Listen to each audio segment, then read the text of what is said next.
উচ্চতর গণিতের স্থানাঙ্ক জ্যামিতি 11.1 যে কাজগুলা ইতিমধ্যে 8টা কাজ আমরা করছি। 9 নাম্বার কাজ করতে যে আমরা দেখলাম যে আমাদের প্রশ্নটা ছিল এরকমের যে a of 10 5 b of 7 6 c of -3 5 বিন্দুগুলোর মধ্যে কোনটি p of 3 2 এর নিকটবর্তী ও দূরবর্তী। আচ্ছা, এখানে প্রশ্নটার ভিতরে একটা জিনিস উল্লেখ করা আছে, নিকটবর্তী দূরবর্তী, মানে কোনটা কাছে আর কোনটা দূরে। এরকমের জিনিসের জন্য আমার যে বিন্দুগুলোর স্থানাঙ্ক দেওয়া আছে, প্রথমে আমি ওই বিন্দুগুলোর স্থানাঙ্ক নিয়ে নিই। যেমন দেওয়া আছে a of 10 5 b of 7 6 c of 5 b of 3 2। আমরা এই স্থানাঙ্ক বিন্দুগুলা স্থানাঙ্কগুলা আমরা প্রথমে গ্রাফ পেপার বা শর্ট কাগজে স্থাপন করব। শর্ট কাগজ আমরা যদি এখানে একটু শর্ট কাগজ তোমাদেরকে দেখাই, শর্ট কাগজে আমাদের কি আছে আমরা জানি যে দুটো অক্ষ থাকে, একটা x অক্ষ একটা y অক্ষ থাকে। আচ্ছা, আমরা যদি খেয়াল করো এখানে প্রথমে আছে 10 5, দুটোটাই প্লাস মান। তো প্লাস মান কোন চতুর্ভাগে? আচ্ছা, প্রথম চতুর্ভাগে কিভাবে এটা করে প্লাস প্লাস, তার মানে x এর মান প্লাস y এর মান প্লাস, এটা আসে কি মাইনাস মাইনাস প্লাস, এটা আসে মাইনাস মাইনাস প্লাস মাইনাস। আচ্ছা, তাহলে এখানে আছে 10 5, x এর মান তাহলে 10, এরকম পুরো 1 2 3 4 এরকম পুরো গেলে আমরা কত 10 নাম্বার ঘরে যাব নাকি? আর y এর মান হলো 5 নাম্বার ঘর। বললাম এটা হলো a of 10 5। এরপরে বি নম্বরে আছে 7 6, তাহলে এখানে হলো 7 নাম্বার ঘর। এই তো 10, 3 ঘর কমে দিলাম ধরো, আর হলো 6, এক ঘর একটু উপরে উঠবে নাকি? এই এটা হলো বি অফ 7 6।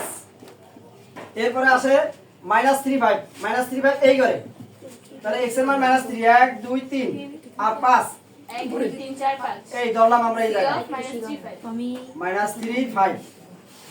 এরপরে p of 3 2 এদিকে, হ্যাঁ, তাহলে 1 2 3 -2 মানে 1 2 এই জায়গাটা, এটা হলো p of 3 2।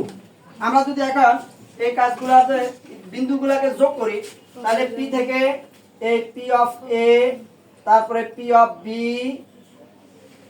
এরপরে কত p of c, এই তিনটা বিন্দু পাইলাম, তিনটা রেখা পাইলাম। এই রেখাগুলা এখন জানতে হবে যে p থেকে কে কাছে কে দূরে, তাহলে আমরা pa pb আর হলো কি পাইছি pc। এখন এগুলোর স্থানাঙ্কগুলো আমরা প্রথমে বের করব। যেমন কি প্রথমে pa রেখার দৈর্ঘ্য, আমরা ইতিমধ্যে দৈর্ঘ্য নির্ণয় সূত্র শিখছি কি √,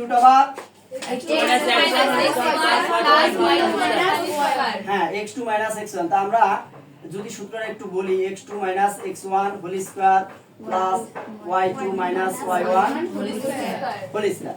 সেক্ষেত্রে এবার যদি আমরা মান বসাই p হলো এটা আর a হলো এটা, এখান থেকে যদি খেয়াল করি pa তার মানে 10 3, x2 হলো কত? এটা হলো ধরো pa না, এটা x1 এটা y1, এটা x2 এটা y2, তাহলে সেই হিসাবে আসে 10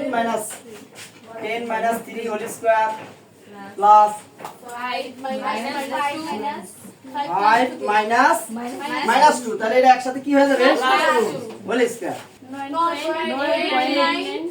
9.8 শুরুকের পর 4 করে রাখলাম। এরপরে আমরা কোনটা বের করব? আর দৈর্ঘ্য আছে এটা নাকি আগেরটার মতো করে পাইছি কত 8.9443। এরপরে আমাদের যদি আমরা পিসি রেখা দৈর্ঘ্য বের করি, আগের মতই পিএ যেভাবে করছি পিবি যেভাবে করছি একই ক্যাটাগরিতে পিসি বের করব। পিসি বের করার নিয়ম আগের মতো দিয়া, সেখানে আমরা সাংখ্যিক মান পাইছি 9.2196 এ পিএ দেয় এবং সবচেয়ে ছোট মান আসছে কোথায়? পিবি তে। অতএব পি বিন্দু থেকে সবচেয়ে দূরবর্তী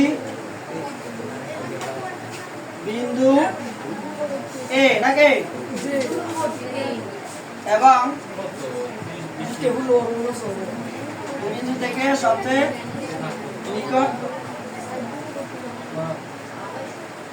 নিকটবর্তী বিন্দু হলো কথা বি, এটাই।